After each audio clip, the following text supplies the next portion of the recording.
आपने कभी देखा होगा किसी दीवार में से कोई छेद हो, छोटा सा होल हो, या फिर विंडो में से देखा होगा बड़ी सीधी सी प्रकाश आती है ना? देखा है सबने? आज उसी प्रकाश के बारे में हम इस चैप्टर में पढ़ेंगे, ठीक है?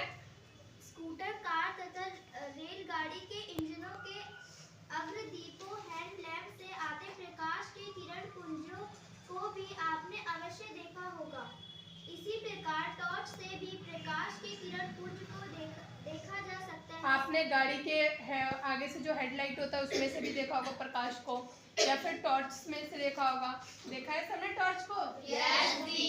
ठीक है। संभवतः आप में से कुछ ने लाइट हाउस या विमानपत्तन एयरपोर्ट के टावर की सर्च लाइट के किरण पुंज को देखा होगा। ये अनुभव क्या संकेत करते हैं?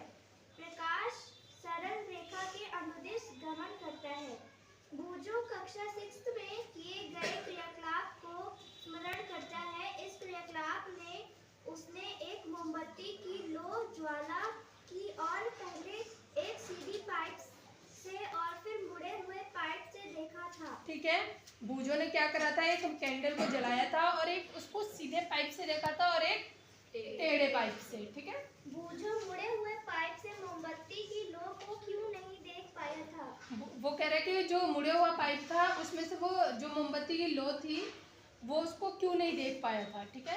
यह क्रियाकलाप दर्शाता है कि प्रकाश सरल रेखा में गमन करता है।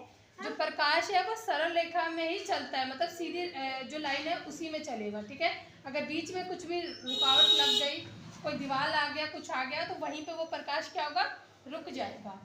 हम प्रकाश के पथ को कैसे परिवर्तित कर सकते हैं? क्या आप जानते हैं कि जब प्रकाश किसी पॉलिश किए हुए या चमकदार पृष्ठ सतह पर पड़ता है तो क्या होता है? वो कह रहे हैं कि प्रकाश किसी पॉलिश किए हुए चीज पर पड़ता है तो क्या फर्क पड़ेगा। ठीक है। प्रकाश का परावर्तन, प्रकाश की दिशा को देखो, जैसे कि मान लो लाइट जल रहा है और मैंने इधर दीवार एक लगा दी या फिर कुछ वो लगा दिया मोटा चीज, तो प्रकाश इस तरफ तो नहीं आएगा, लाइट का आएगा नहीं ना, इस तरफ तो अंधेरा हो जाएगा। प्रकाश की दिशा को परिवर्तित करने की एक विधि यह है कि इसे किसी चमकदार पृष्ठ पर डाला जाए।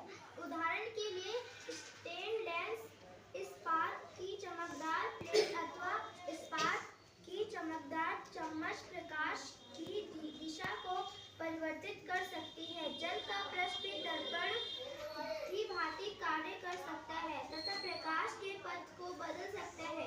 क्या आपने कभी जल में पेड़ों अथवा इमारतों का परिवर्तन देखा है? कोई भी पॉलिश किया हुआ अथवा चमकदार पृष्ठ दर्पण की भांति कार्य कर सकता है। जब ठीक है, वो समझ रहे हो ना, दर्पण मिरर के वो उसके हिसाब से वो कार्य कर सकता है। ठीक है। जब प्रकाश किसी दर्पण पर पड़ता है तो क्या होता है?